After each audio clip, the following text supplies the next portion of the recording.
So 2022 Russia Ukraine வார் ஆரம்பிக்கும் போது பார்த்தீங்கன்னா வந்து நிறைய பேர் வந்து யுக்ரைன்லேருந்து வந்து they escape out of the country. So அந்த மாதிரி ஒரு பர்சன் தான் பார்த்தீங்கன்னா ஜான். நான் பேர் வந்து எக்ஸாக்ட் பேர் சொல்லலை, ஜான் ஒருத்தர் இருந்தார்.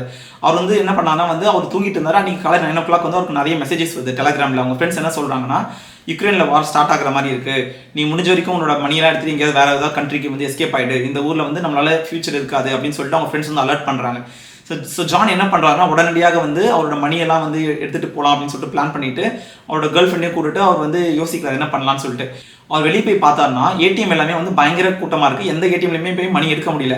பட் லக்கிலி வந்து ஜான் என்ன பண்ணியிருந்தாருன்னா, அவர் வந்து ரொம்ப நாளாக வந்து பிட்காயின் வாங்கிட்டு இருந்தார். ஸோ அவர்கிட்ட வந்து நிறைய பிட்காயின் இருந்துச்சு. ஸோ அவர் என்ன பண்ணார்னா, $600 பிட்காயின் வந்து ஒரு P2P டிரான்சாக்ஷன் மூலமாக ஒரு ஃப்ரெண்டுக்கு அனுப்பிச்சு அவர் ஃப்ரெண்டு வந்து $600 கொடுத்தாரு. ஸோ ஒரு ப்ரைவேட் டிரான்சாக்ஷன் பண்ணி $600 கேஷ் வந்து ஆன் தி ஸ்பாட் அவருக்கு கிடைச்சிருச்சு. அந்த $600 வச்சு அவர் என்ன பண்ணாருன்னா வந்து ஒரு பஸ் டிக்கெட் வாங்குறாரு.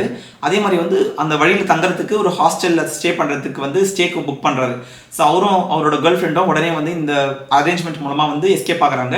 ஸோ அது மட்டும் இல்லாமல் என்ன பண்ணாருன்னா வந்து மீதி இருந்த பிட்காயினை வந்து ஒரு கோல்ட் வேலட்டில் போட்டு அதை USB ஸ்டிக்கில் போட்டு அவர் எடுத்துகிட்டு போயிட்டாரு. ஸோ போலாண்டில் போயிட்டு என்ன பண்ணுறாருன்னா வந்து அவர் சப்போஸ் கேஷ் கொண்டு போயிருந்தாலோ இல்லை வேறு ஏதாவது கோல்டு கொண்டு போயிருந்தா அவர் அதை மாற்றுறதுக்கு ரொம்ப கஷ்டப்பட்டிருப்பார். ஏன்னா வந்து பட் இவர் பிட்காயின் எடுத்துகிட்டு போனால என்ன பண்ணாருன்னா வந்து அங்கே பிட்காயின் ஏடிஎம்ஸ் நிறைய இருக்குது. ஸோ அங்கே போய் பிட்காயின் ஏடிஎம் மூலமாக அந்த இவர் வச்சிருந்த பிட்காயின் வந்து ஸ்பெண்ட் பண்ணி அவர் வந்து மணி அந்த லோக்கல் கரன்சி எடுத்து he was able to sustain life in the new country Poland.